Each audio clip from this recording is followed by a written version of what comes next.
안녕하세요. 저는 노원구에 살고 있고 TCC를 다니고 있고 연세대 심리학과를 다니고 있는 김예승이라고 합니다. 그리고 여기 앞에 있는 김미랄 선교사님하고 김보라 선교사님의 자녀입니다. 네, 여기 많은 사람들 이미 제가 나누고 간증한 것처럼 저는 재작년 한국에 들어와서 10월쯤에 인격적으로 하나님을 만났는데요. 이미 많은 분들이 들으신 스토리겠지만 더 풍성한 은혜를 위해서 오늘 제가 어떻게 하나님을 만났고 어떤 회복들이 있었는지 좀 나누기 원합니다. 저는 5살부터 18살까지 중국에서 여러 다사다난한 생활을 보내고 또 선교사의 자녀로 살면서 많은 상처를 받았고 너무 힘들었고 아버지가 허리 협착증으로 인해서 6개월간 몸져 누우면서 제가 모든 가사와 모든 간병을 했었습니다. 그로 인해서 거의 우울증까지 올 정도로 너무 육체적으로 또 정신적으로 많이 힘들었는데요. 그로 인해서 저는 아버지인 김미랄 선교사님을 많이 비난하고 미워했었습니다. 그리고 자기 연민에 빠져 있었고 환경을 탓했었고 저의 상처를 헤어나오지 못해서 아무도 저의 상처를 이해할 수 없을 것이라고 생각하였습니다. 그리고 언니와 엄마를 통해서 제가 문제가 있다는 사실을 전해 듣고는 이해하지 못해. 나의 삶을 언니하고 엄마는 겪어보지 못했기 때문에 내가 아빠한테 뭘 겪었는지, 내가 이 선교사의 자녀로서 얼마나 힘들었는지 당신들은 이해 못한다. 이러고 계속 아빠에 향한 그 비난과 막 아빠가 나한테 어떻게 했고 막 모든 쓴뿌리들을 막 토해내고 있었습니다. 그리고 주님 정말 제가 문제면 주님이 알려 주세요. 주님 기도했어요. 그랬더니 어느 날 밤 다른 여느 날 같이 똑같이 기도를 하고 말씀을 피고 있었는데 주님께서 인격적인 방문이 있었어요. 그래서 많은 이제 또 긴 스토리가 있지만 주님의 인격적인 방문으로 인해서 제가 그날 밤 많은 정말 전체적인 치유가 있었고 눈 녹듯이 정말 저의 모든 아픔들이 녹아서 다음날 아빠한테 일어나서 용서를 구했습니다. 아버지, 제가 아버지를 비난하고 미워했던 거 엉엉 울면서 용서해 줄 수 있겠냐고 했더니 아빠가 이미 용서했다고.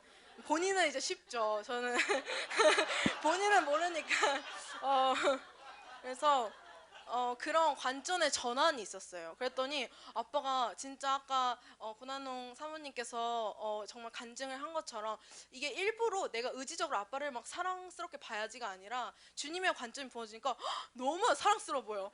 막 너무 아름다워 보이고 이 사람이 하나님의 종인 게 알아지는 거예요. 왠지 알아요? 하나님 아버지의 사랑이 나에게 부어졌기 때문이에요. 부어졌기 때문에 이 부어진 사랑과 마음이 연합돼서 하나님의 관점이 그냥 무슨 핑크색 선글라스 낀 것처럼 아빠가 막 아름다워 보여. 그 18년 동안 너무 믿고 나를 괴롭히고 나를 강제적으로 예배드리게 만들고 이 사람은 안 된다. 내가 진짜 너무 고통받았다 나는 나의 삶을 이랬는데 그런 아빠가 아름다워 보면 이거 기적 아닙니까 여러분? 기적이에요. 네, 기적이에요. 네. 누군가 저의 간증을 듣고 이렇게 말하더라고요. 너가 너무 성숙해서 포장하는 거야 의지적으로. 아니에요. 진짜 엄마하고 제가 다른 사람한테 들으면 알겠지만 저 의지적으로 포장하는 거 아니고요. 오늘 이 자리에서 제가 간증하는 것은 정말 전적인 주님의 은혜로 제가 아버지를 이렇게 볼 수 있게 되었음을 제가 고백합니다. 그래서 제가 아버지와의 관계 회복이 있은 후에 하늘 아버지와의 관계 회복이 있었는데요. 이게 직결되어 있다는 것을 여러분들이 아셨으면 좋겠고 저도 그거를 깨달은 이후에 많은 돌파가 있었습니다. 그 중에 하나는 저에게 정체성 회복도 있었는데요. 어제 목사님께서 왕의 권세, 우리가 다 왕의 권세를 가진 한 사람 한 사람이 왕의 권세를 가진 자들이라고 오늘 배웠었는데 오늘 하나님 아들로 산다는 것이 무엇인지 제가 다시 첫 번째 킹덤 재패를 통해서 또 말씀 선포를 통해서 알게 되었는데요. 저는 그 중에 하나를 진정한 예배의 회복이라고 말하고 싶었어요. 저는 제가 주님을 영접하고 주님을 구원자고 왕으로 정말 섬기는 삶의 자의 특권이 예배라는 것을 알게 되었어요. 여러분 주님을 인격적으로 만났기 때문에 주님 진정으로 예배할 수 있는 것입니다. 진정으로 만나지 않은 사람은 주님을 진정으로 예배하지 못하기 때문이죠. 그래서 오늘 저는 15년 동안 왜 제가 매일 아빠와 이런 눈 뜨자마자 예배를 드려야 했고 그 모든 것에 왜 제가 그런 삶을 살아야 되는지 이 정체성의 회복이 있으면서 이해하게 되었습니다. 그래서 오늘 사무엘상 16장 23절에 하나님께서 부리시는 악령이 사울에게 이를 때 다윗이 수금을 들고 와서 손으로 단증 사울이 상쾌하여 났고 악령이 그에서 떠나가더라. 이 말씀을 읽고 작년 2월에 저는 다윗과 같은 예배자가 되길 선포하였습니다. 그래서 엄마와 함께 가정 예배를 드리고 싶다는 감동 하에 독학으로 기타를 시작하였습니다. 그래서 기타를 제가 시작하고 엄마는 저의 기타 실력과 노래 실력을 보고는 너에게 정말 창조적인 능력을 주지 못했다. 미안하다 하면서 비꼬기 시작하는 거예요, 저를.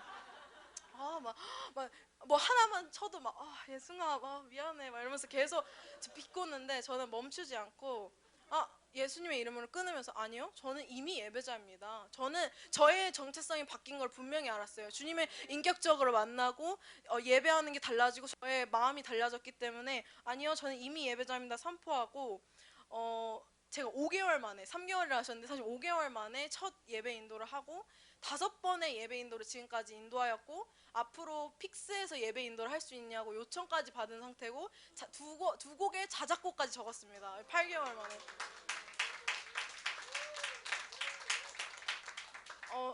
저는 육체적인 가족의 자녀이기 이전에 하나님 아버지의 자녀입니다. 제 아버지가 천지를 지으신 분이세요. 창조주세요. 여러분의 아버지도 창조주십니다. 그럼 여러분께 창조적인 능력은 반드시 있습니다. 노래 아니라 뭐 글쓰기, 모든 정신과 모든 것이 창조적이게 주님께서 만져주실 것입니다. 오늘 킹덤 집회를 통해서 그것을 선포하고, 제가 이런 앞선 두 가지가 모두 회복되었을 때 나에게 그러면 주님께서 킹덤 열쇠를 주셨는데 이것을 어디다 사용을 할까? 이제는 제가 창세 전부터, 모태 이전부터 제가 계획되었다고 하는데, 주님, 저 그 계획들 알기 원합니다. 주님, 저를 향한 주님의 부르심 저 알기 원합니다 라는 갈망으로 바뀌기 시작했는데요. 저는 앞서 말씀드린 것처럼 중국 공산주의 국가인 중국에서 자라면서 진정한 자유에 대한 갈망이 있었습니다.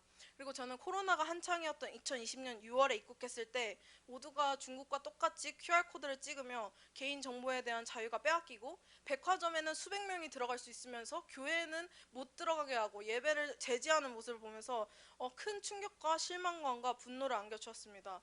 그래서 저는 분명 이제 더 이상 공산주의 국가가 아니라 자유민주주의 국가에서 살고 있는데 왜 한국 사람들은 자기가 누리고 있는 자유의 가치를 모를까라는 생각을 하고 있을 때, 주님께서 청년들을 훈련시키는 건강한 기독 보수 단체인 리더십 비전 스쿨을 연결시켜 주셔서 저에게 진정한 보수와 진보를 알게 하시고, 꼭 정치에 간다고 해서 정치를 알아야 되는 게 아니라요, 정치는 저희 삶 전반에 연결되어 있습니다. 정치가 바로 서지 않으면 저희는 온전한 자유를 누릴 수 없습니다. 그래서 많은 다음 세대 분들에게 진정한 보수와 진보, 꼭 한쪽에 치우친 거를 아시라는 게 아니라 내가 어떤 나라에 살고 있고 어떠한 시스템에서 살고 있는지 정도는 알아야 이 나라의 정치를 하고 있는 많은 왕들이 더 굳건히 잘 서서 저희의 자유, 예배 드릴 수 있는 자유를 지킬 수 있는 것이죠.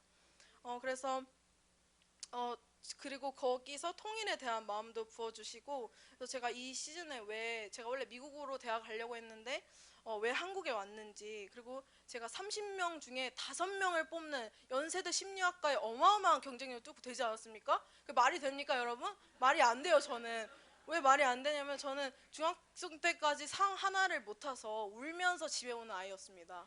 저는 저의 밑바닥을 알아요. 제가 아무것도 아니었을 때 주님께서 내가 너를 사용할 것이다, 내가 너를 크게 할 것이다 라는 거를 제가 신뢰하고 쭉 왔지만, 제가 중학교까지 공부를 하지 않았어요. 그래서 제가 공부하기 시작했을 때 연세대를 간 것도 기적이죠. 그래서 왜 연세대로 보내셨을까 이렇게 제가 기도를 했는데, 제가 지금 연세대에서 기도의 씨를 뿌리며 노천국장에서 청년들이 모여서 같이 예배하고 찬양할 수 있는 마음을 받고 기도 모임을 시작하였습니다. 그래서 제가 이런 소원함을 갖게 된 계기가 있었는데요. 저희 학교에는 아카라카라는, 청년들은 다 아시겠지만 유명한 청년들의 축제가 있습니다. 이것은 이 축제에 청년들이 아카라카를 보고 연세대에 오고 싶다고 할 정도로 연세대의 꿈 같은 그런 장인데요. 제가 이것을 보고 제가 주님을 인격적으로 만난 이후에 제가 자연스럽게 더 이상 유흥에는 흥미를 잃었고요.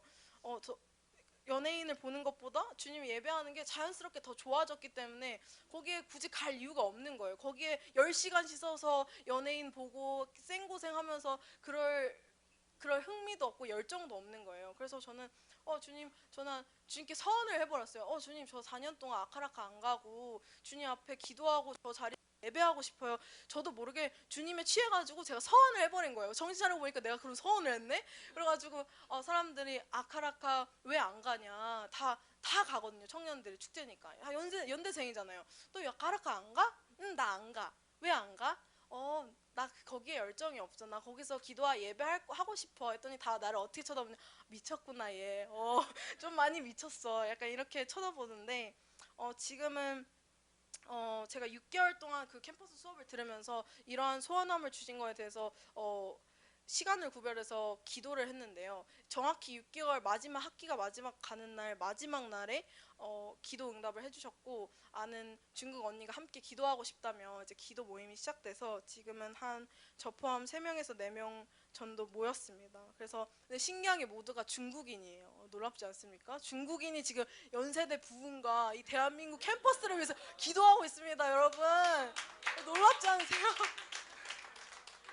그래서 저는 정말 이게 하나의 프로그램 행사 어떤 이벤트로 남는 게 아니라 정말 캠퍼스 부흥을 기대하고 있습니다.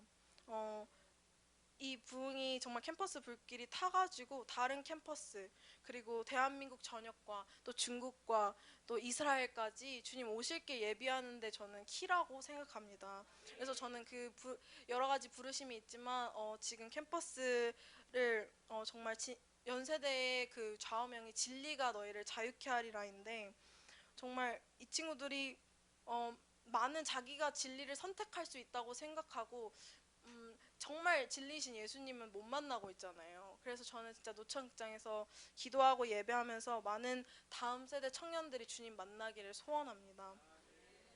그래서 앞으로 많은 다음 세대 청년들이 또 통일과 또 캠퍼스 부흥화를 위해서 기도할 수 있는 마음을 부어주실 것을 선포하고 오늘 모든 영광 주님께 올려드리고 여러분들에게도 주님의 통치와 다스림 그리고 킹덤의 실제가 있을 것을 선포합니다. 네, 들어주셔서 감사합니다.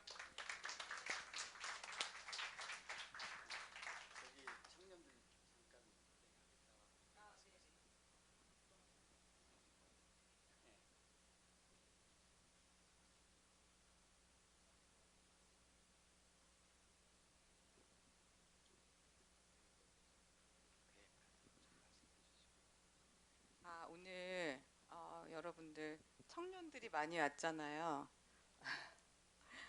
정말 제 아들이 12월 5일부터 어제 밤 10시 이전까지 일체 카톡을 읽지 않았어요. 미국에 있는 아들이. 한 달 정도 되니까 제가 이거 이상하네. 너무 불안감이 오죠. 그래서 사단이 우리 아들을 건드렸구나. 생각을 꽉 억압한 거죠. 정상적인 생각과 반응을 못 하게끔 미국에서 12월 4일까지는 엄마랑 잘 대화를 했는데 12월 5일부터 모든 연락을 누구하고의 연락을 다 끊은 거예요. 어디에 있는지 집에도 들어가지 않고 막 이런 게 계속되니까 저도 굉장히 멘탈이 강한 사람인데 이제 막 한 달이 지나니까 막 흔들리는 거예요. 그래서 안 되겠다. 나는 1대 100으로 내 아들을 한 대를 때렸어. 건드렸으면 100배로 갚아주자. 저는 반대 정신이거든요. 그래서 저희 월화수목금 선포재단 분들에게 자녀들 명단을 나에게 다 개인톡으로 달라. 100명을 위해서 기도하겠다. 앞으로 저녁 금식 21일. 딱 그렇게 했는데 마침 선포재단 전날까지가 21일이었어요. 그래서 명단을 받으니까 125명이나 된 거예요. 근데 제가 뭐 남편이 허리가 아파서 못 일어난다 6개월 이래도 눈 하나 깜짝 선포하세요. 믿음으로 일어나세요. 막 이래요. 제가 뭐 아버지가 폐암 사기 믿음으로 제가 별로 슬퍼하거나 나을 수 있으니까요. 근데 막 아들이 연락 안 되는 게 어떻게 컨트롤이 안 되는 거예요. 그래서 이제 금식을 딱 시작하니까 모든 그 걱정과 이런 생각들의 공격들이 딱 멈춰졌어요. 그래서 제가 원래 아이들을 좋아하는 사람이 아니었어요, 진짜. 그런데 120에 5명을 놓고 내 아들을 향한 그 애끓는 마음이 저한테 너무 막 어떻게 마음이 너무 아픈데 딸들은 너무 해맑게 잘 지내서 너는 어떻게 오빠가 연락이 안 되는데 이럴 수가 있니? 엄마 믿음으로 왜 바라보지 않고 근데 그게 안 되는 거예요. 근데 여러분 어젯밤 11시에 저희 아들이 저의 카톡을 읽었습니다. 읽고 그래 동훈아 건강하니? 그랬더니 대답 네. 한국에 언제 오니? 얘가 군대 문제가 있어서 30일까지 들어와야 돼요. 30일 오후 5시요. 그래서 보이스톡을 했는데 안 받더라고요. 근데 50일 만에 받은 거예요. 어저께 낮까지만 해도 언제 올지 몰랐어요. 근데 우리 아들을 하나님이 사용하셨어요. 네. 그래서 제가 저번 주 목요 집회 우리 목요 재단 끝나고 감동이 이번 킹덤 집회는 자녀들과 함께 초대하기를 원하신다. 그걸 나누고 그날 밤에 제가 급성 방광염이 와서 막 몇 시간 고생하고 한 3일은 머리가 어지럽더라고요. 그래서 이게 우리 젊은 세대를 이렇게 머리를 마비시키구나. 뭐 선포를 할 때는 괜찮은데 어질어질 하는 거예요. 이번 주 월요일 날에는 저희 큰딸이 미국에 있는데 살얼음파를 약간 어른 길을 운전하고 가는데 갑자기 스핀이 확 먹어가지고요. 전봇대를 받고 고랑에 빠졌어요. 그래서 우측에 누군가 탔다면 완전 창문이랑 다 우측은 다 깨지고 부셔진 거예요. 막 에어백 터지고 차는 폐차가 됐어요. 그럼 뭐죠? 또 저는 얘네들이 정말 킹덤 집회를 무서워하는구나. 그래 청년들 더 와야지. 더 기도했어요. 그리고 오늘 온 청년들이 저는 너무 기뻐서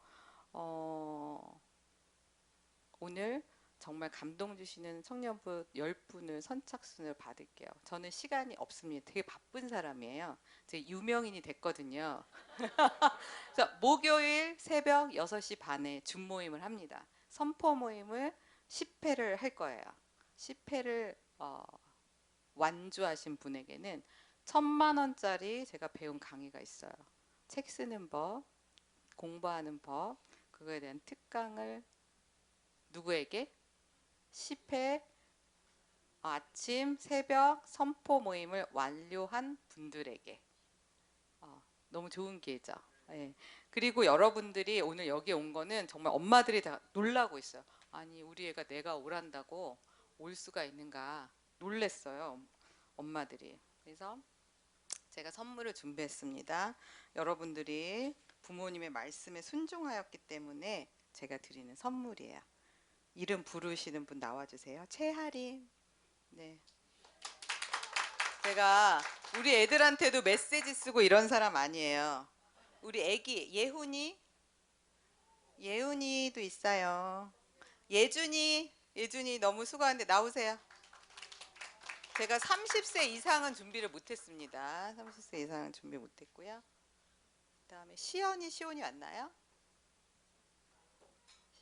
왔어요? 나와. 시온이? 시온이지. 시현이는 안 왔어? 시온이. 아유, 네. 시온이. 하나님이 엄마에게 순종했기 때문에 주는 선물입니다. 여준이 안 왔고 여경이. 네. 네, 저녁에 드릴게요. 소은이 안 왔고 저녁에 지은이 안 왔고 성결이. 우리 군대에서 지금 휴가 중인데 나왔어요. 엄마가 오란다고. 이거는 네, 다니엘. 네, 다니엘은 요번에 전교 수석을 했습니다. 4.5 만점에 4.5. 네, 스위치가 켜졌어요. 네, 권호주 저녁에 오죠. 그다음에 하림이 아까 줬죠. 그다음에 찬양이 30살 미만이죠. 30살은 안 돼요. 청년 10대, 20대 또 10대, 20대 있으세요? 예진이. 네, 예진이. 네.